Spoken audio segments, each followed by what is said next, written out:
ফাআদলু বিগরবি মিনাল্লাহি ওয়া রাসূলিহি, সুদ ছেড়ে দাও, না হলে আল্লাহ তাআলা এবং আল্লাহ রাসূল সাল্লাল্লাহু আলাইহি ওয়াসাল্লামের যুদ্ধের জন্য প্রস্তুত হয়ে যাও। নাউযুবিল্লাহ।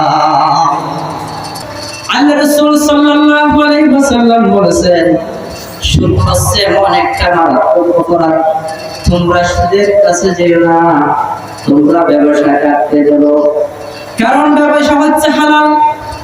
ব্যবসার মধ্যে আল্লাহ তাআলা 99টা রহমত রেখেছেন। 100 ভাবে যদি বিভক্ত করে 99টা রিজিক ব্যবসার মধ্যে আল্লাহ তাআলা রেখে দিয়েছেন। আর সুদের মধ্যে কোনো রহমত নাই, সুদ হচ্ছে হারাম। যদি কোনো ব্যক্তি হারাম খেয়ে মৃত্যুবরণ করে, তার কবরে সারা জীবন আবাদ কবরের আযাব হতে থাকবে। শুধু সংক্ষিপ্ত আযাব না, সে ব্যক্তি যদি মৃত্যুবরণ করে, তার কবরে শান্তি নাই, হাসরে শান্তি নাই, কিয়ামতের প্রান্তরে শান্তি নাই। এরকম অপরাধ করার কারণে কিয়ামতের দিন তাকে বিশাল শাস্তিতে ভোগ করতে হবে। নাউযুবিল্লাহ। কারণ আল্লাহ তাআলা বলেছেন, তোমরা সুদ ছেড়ে দাও। সুদ যদি না ছাড়ো, তাহলে আল্লাহ এবং রাসূলের সাথে যুদ্ধের জন্য প্রস্তুতি হয়ে যাও। নাউযুবিল্লাহ। কোরআনে কারীমের মধ্যে আল্লাহ তাআলা বললেন, ফাআদলু বিগরবি মিনাল্লাহি ওয়া রাসূলিহি, সুদ ছেড়ে দাও, না হলে আল্লাহ তাআলা এবং আল্লাহ রাসূল সাল্লাল্লাহু আলাইহি ওয়াসাল্লামের যুদ্ধের জন্য প্রস্তুত হয়ে যাও। নাউযুবিল্লাহ।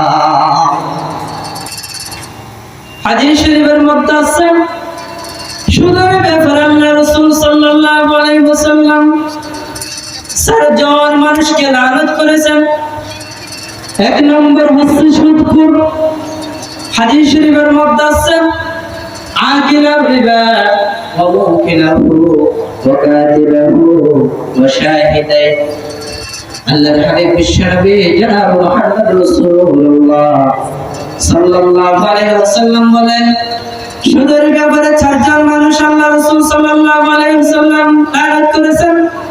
লানা রাসূলুল্লাহ সাল্লাল্লাহু আলাইহি ওয়াসাল্লাম, আল্লাহ রাসূল সাল্লাল্লাহু আলাইহি ওয়াসাল্লাম 4 জন মানুষের উপর লানত করেছেন, গজব দিয়েছেন।